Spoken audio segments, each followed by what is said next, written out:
ओम शांति। आज 11 जून 2023 की अव्यक्त मधुर महावाक्य। रिवाज है 9 जनवरी 1995। हेडलाइन है निश्चय बुद्धि की निशानियां निश्चित विजयी और सदा निश्चित स्थिति का अनुभव। अब सुनते हैं अव्यक्त महावाक्य विस्तार से। आज बाप दादा ने कहा, आज सर्व बच्चों के रक्षक और शिक्षक बाप दादा अपने सभी ब्राह्मण बच्चों के फाउंडेशन को देख रहे थे। ये तो सभी जानते हो कि वर्तमान श्रेष्ठ जीवन का फाउंडेशन निश्चय है। जितना निश्चय रूपी फाउंडेशन पक्का है, उतना ही आदि से अब तक सहज योगी, निर्मल स्वभाव, शुभ भावना की वृद्धि और आत्मिक दृष्टि सदा नेचुरल रूप में अनुभव होती है। हर समय चलन और चेहरे से उनकी झलक अनुभव होती है, क्योंकि ब्राह्मण जीवन में सिर्फ जानना नहीं है कि मैं ये हूँ और बाप ये है, लेकिन जानने का अर्थ है जो जानते हैं वो मानना और चलना। बाप दादा देख रहे थे कि जो भी बच्चे अपने को ब्राह्मण कहलाते हैं वो सभी ये फलक से कहते हैं कि हम निश्चय बुद्धि हैं। तो बाप दादा सभी निश्चय बुद्धि बच्चों से पूछते हैं, जब आप सभी कहते हो कि हम निश्चय बुद्धि विजयी हैं, तो कभी विजय कभी हार क्यों होती है? जब कभी कभी थोड़ी हलचल होती है तो क्या उस समय निश्चय खत्म हो जाता है? जब निश्चय बुद्धि सदा हो तो विजयी सदा हो, कि बीच बीच में घुटका और झुटका होता है। निश्चय का फाउंडेशन चारों ओर से मजबूत है, या चारों ओर के बजाय कभी एक और कभी दो ओर ढीले हो जाते हैं। कोई भी चीज को मजबूत किया जाता है तो चारों ओर से टाइट किया जाता है ना। अगर एक साइड भी थोड़ा सा हलचल वाला हो तो हिलेगा ना। तो चारों प्रकार का निश्चय अर्थात बाप में, आप में, ड्रामा में और ब्राह्मण परिवार में निश्चय, ये चार ही तरफ के निश्चय को जानना नहीं लेकिन मानकर चलना। अगर जानते हैं लेकिन चलते नहीं हैं तो विजय डगमग होती है। जिस समय विजय हलचल में आती है तो चेक करना कि चारों तरफ से कौन सा तरफ हलचल में है।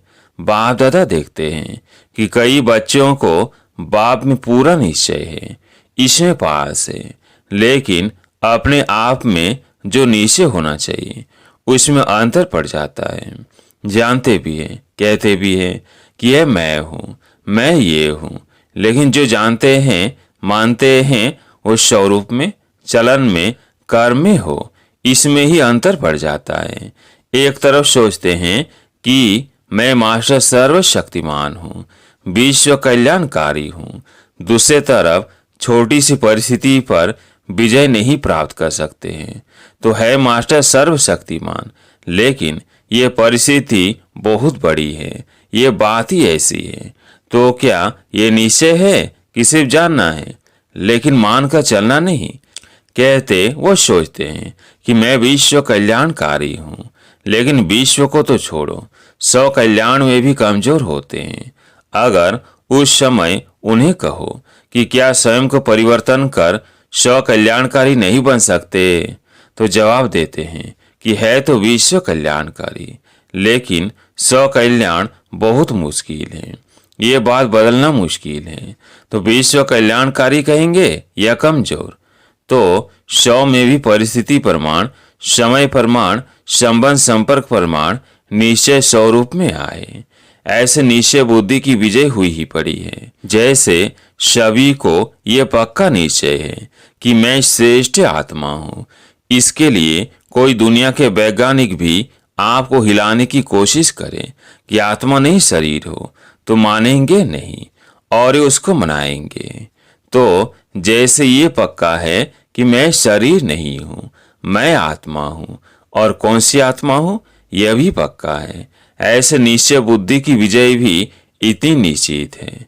हार असंभव है और विजय निश्चित है, और यह भी निश्चित है कि बातें भी अंत तक आनी है, लेकिन उसमें विजयी बनने के लिए एक ही समय पर चारों ही तरफ का निश्चय पक्का चाहिए। 3 में निश्चय है और 1 में नहीं है तो विजय निश्चित नहीं है, लेकिन मेहनत से विजय होगी। निश्चित विजय वाले को मेहनत नहीं करनी पड़ेगी। कई बार कई कहते हैं बाप दादा तो बहुत अच्छा, वो तो पक्का है कि बाप है और हम बच्चे हैं, हमारा बाप से ही संबंध है। लेकिन दैवी परिवार में खींच खींच होती है, उसमें निश्चय डगमग हो जाता है, इसलिए परिवार को छोड़ देते हैं, हल्का कर देते हैं। तो एक साइड ढीला हो गया ना। बिना परिवार के माला में कैसे आएंगे? माला कब बनती है? जब दाना दाने से मिलता है और एक ही धागे में पिरोए हुए होते हैं। अगर अलग अलग धागे में अलग अलग दाना हो तो उसको माला नहीं कहेंगे। तो परिवार है माला। अगर परिवार को छोड़कर 3 निश्चय पक्के हैं तो ही विजय निश्चित नहीं है। चलो परिवार की खिटखिट से किनारा कर लो। बाप का सहारा हो, परिवार का किनारा हो तो चलेगा। काम तो बाप से है या भाइयों से है, बाप से काम है। वर्षा बाप से मिलना है, भाई बहनों से क्या मिलेगा? लेकिन ब्राह्मण जीवन में यही न्यारापन है कि धर्म और राज्य दोनों की स्थापना होती है, सिर्फ धर्म की नहीं। और धर्म पिताएं सिर्फ धर्म की स्थापना करते हैं। बाप की विशेषता है धर्म और राज्य की स्थापना करना। तो राज्य में एक राजा क्या करेगा? बहुत अच्छा तख्त भी हो, ताज भी हो, क्या करेगा? राजधानी भी चाहिए ना। तो राजधानी अर्थात ब्राह्मण परिवार, स्वराज परिवार। इसलिए ब्राह्मण परिवार में हर परिस्थिति में निश्चय बुद्धि, तब राज्य भाग्य में भी सदा राज्य अधिकारी होंगे। तो ऐसे नहीं समझना, कोई बात नहीं, परिवार से नहीं बनती है, बाप से तो बनती है। ड्रामा अगर भूल जाता है तो बाप तो याद रहता ही है, लेकिन कोई भी कमजोरी एक ही समय पर होती है। 100 स्थिति अर्थात 100 निश्चय भी अगर कमजोर होता है तो विजय निश्चित के बजाय हलचल में आ जाती है। तो बाप दादा निश्चय के फाउंडेशन को चेक कर रहे थे। क्या देखा? सदा 4 ही प्रकार का निश्चय एक समय पर साथ नहीं रहता, कभी रहता कभी हिलता। इसलिए सदा विजय का अनुभव नहीं कर पाते हैं। फिर सोचते हैं होना तो ये चाहिए, लेकिन पता नहीं क्यों नहीं हुआ। किया तो बहुत मेहनत, सोचा तो बहुत अच्छा, लेकिन सोचना और होना इसमें अंतर पड़ जाता है। इसका अर्थ ही है कि निश्चय के चारों तरफ मजबूत नहीं है। और इसी की बात तो ये है कि ड्रामा भी कह रहे हैं है तो ड्रामा, है तो ड्रामा, लेकिन अच्छी तरह से हिल भी रहे हैं। कभी संकल्प में हिलते, कभी बोल तक भी हिल जाते, कभी कर्म तक भी आ जाते। उस समय क्या लगता होगा? दृश्य सामने लाओ। ड्रामा भी कह रहे हैं और हिल डुल भी रहे हैं, लेकिन निश्चय बुद्धि की निशानी है निश्चित विजयी। और विधि ठीक है तो सिद्धि प्राप्त न हो, ये हो नहीं सकता। तो जब भी कोई भी कार्य में विजय प्राप्त नहीं होती है तो समझ लो कि निश्चय की कमी है। चारों ओर चेक करो, एक और नहीं। और बात निश्चय बुद्धि की निशानी जैसे निश्चित विजय है वैसे निश्चिंत होंगे। कोई व्यर्थ चिंतन आ ही नहीं सकता, सिवाय शुभ चिंतन के व्यर्थ का नाम निशा नहीं होगा। ऐसे नहीं व्यर्थ आया भगाया, निश्चय बुद्धि के आगे व्यर्थ आ नहीं सकता, क्योंकि क्यों, क्या और कैसे ये व्यर्थ होता है। जब ड्रामा के राज को जानते हैं, आदि मध्य अंत को जानने वाले हैं। तो जो ड्रामा के आदि मध्य अंत को जानने वाले हैं वो छोटी सी बात के आदि मध्य अंत को नहीं जान सकते।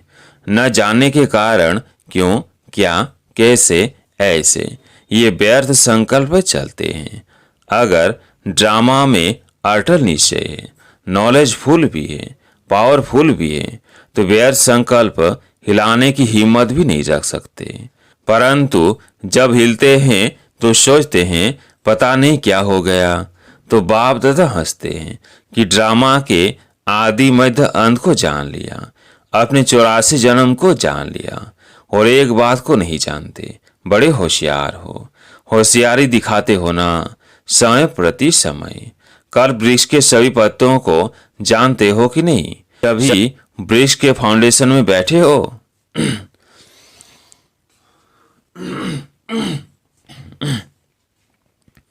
सभी वृक्ष के फाउंडेशन में बैठे हो या 7 से 8 बैठे हैं, तो जड़ में बैठे हुए वृक्ष को जानते हो, पत्ते पत्ते को जानते हो।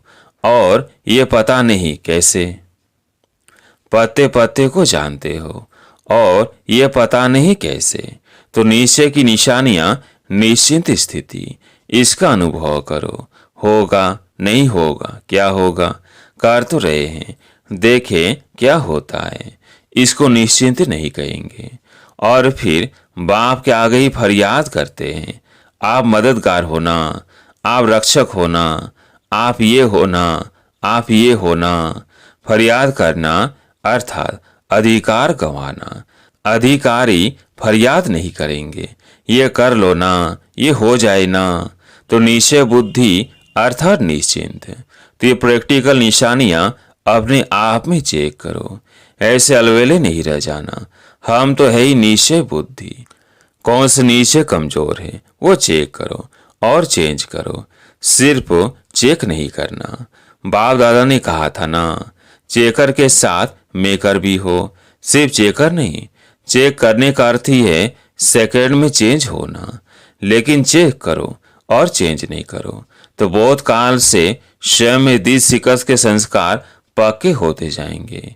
और जो बहुत काल के संस्कार है वही अंत में अवश्य सामना करते रहेंगे।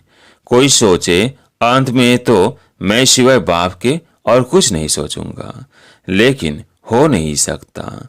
बहुत काल का अभ्यास चाहिए, नहीं तो एक सेकंड सोचेंगे शिव बाबा शिव बाबा शिव बाबा, और दूसरे सेकंड माया कहेगी नहीं, तुम्हारे में शक्ति नहीं है, तुम हो ही कमजोर।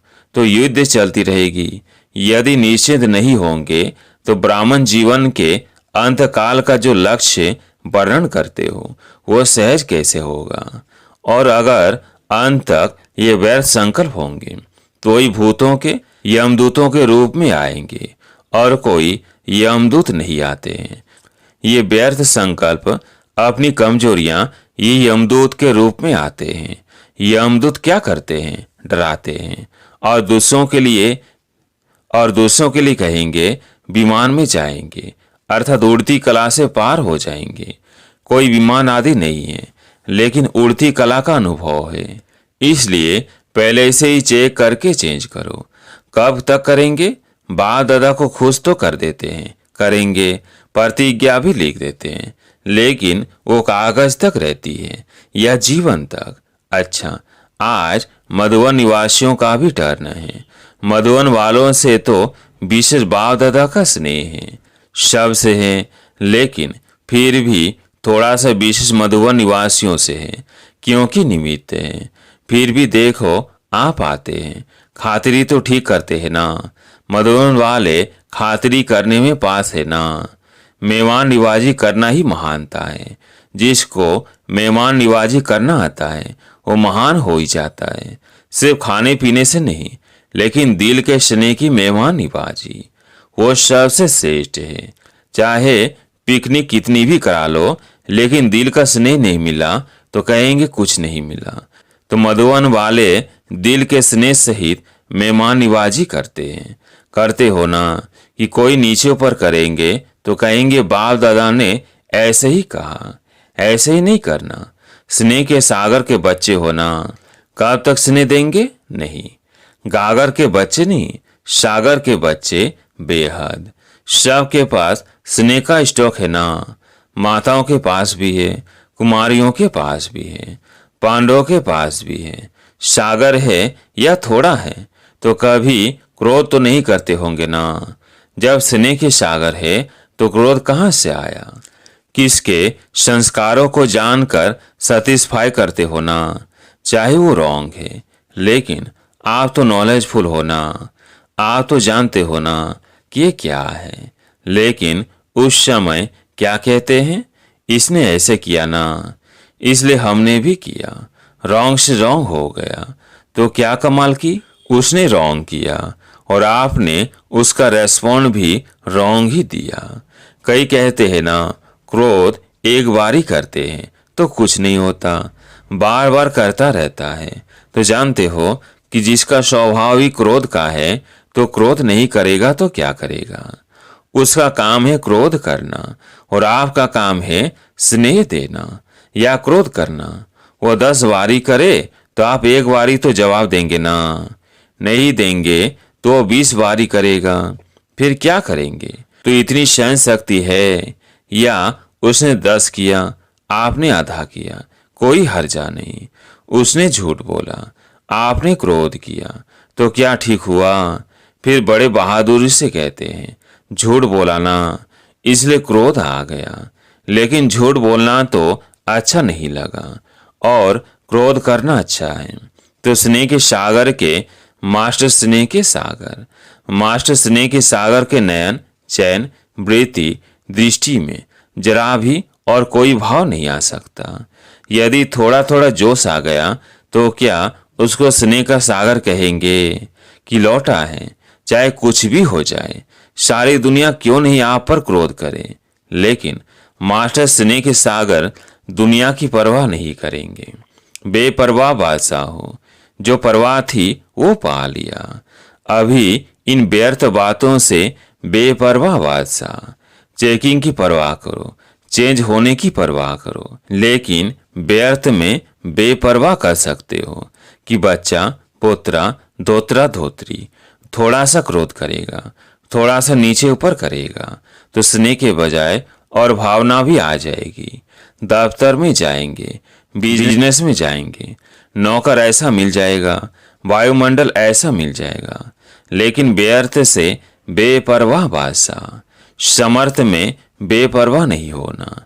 कई उल्टा भी उठा लेते हैं, जहां मर्यादा होगी वहां कहेंगे बाप दादा ने कहा ना कि बेपरवाह बादशाह बन जाओ, लेकिन मर्यादाओं में बेपरवाह नहीं। आपका टाइटल है मर्यादा पुरुषोत्तम। ये मर्यादाएं ही ब्राह्मण जीवन के कदम हैं। अगर कदम पर कदम नहीं रखा तो मंजिल कैसे मिलेगी। ब्रह्मा बाप के कदम पर कदम रखो तो ये मर्यादा ही कदम है। अगर इस कदम में थोड़ा भी नीचे ऊपर होते हो तो मंजिल से दूर हो जाते हो और फिर मेहनत करनी पड़ती है। और बाप दादा को बच्चों की मेहनत अच्छी नहीं लगती। कहते हैं सहज योगी और करते हैं मेहनत तो अच्छा लगता है क्या। अच्छा, बाप दादा ने ड्रिल कराई। चारों ओर के सर्वनिश्चय बुद्धि श्रेष्ठ आत्माएं, सदा निश्चित विजयी आत्माएं, सदा निश्चिंत आत्माएं, सदा श्रेष्ठ विधि द्वारा वृद्धि करने के निमित्त बनने वाली विशेष आत्माएं, सदा एक बाप, एक बल, एक भरोसे में अचल अडुल रहने वाले समीप आत्माओं को बाप दादा का याद, प्यार और नमस्ते। आज प्यारे मीठे बाबा का वरदान, दिल के स्नेह और संबंध के आधार पर समीपता का अनुभव करने वाले निरंतर योगी भव। दिल के स्नेह और संबंध के आधार पर समीपता का अनुभव करने वाले निरंतर योगी भव। ब्राह्मण आत्माओं में कोई दिल के स्नेह संबंध से याद करते हैं और कोई दिमाग अर्थात नॉलेज के आधार पर संबंध का अनुभव करने का बार बार प्रयत्न करते हैं। जहाँ दिल का स्नेह और संबंध अति प्यारा अर्थात समीप है, वहाँ याद भूलना मुश्किल है। जैसे शरीर के अंदर नस नस में ब्लड समाया हुआ है, ऐसे आत्मा में निष्पल अर्थात हर पल याद समाई हुई है। इसको कहते हैं दिल के स्नेह संपन्न, इसको कहते हैं दिल के स्नेह संपन्न निरंतर। इसको कहते हैं दिल के स्नेह संपन्न निरंतर याद। स्लोगन, निस्वार्थ और निर्विकल्प स्थिति से सेवा करो तब सफलता मिलेगी। निस्वार्थ और निर्विकल्प स्थिति से सेवा करो तब सफलता मिलेगी। अच्छा, ओम शांति।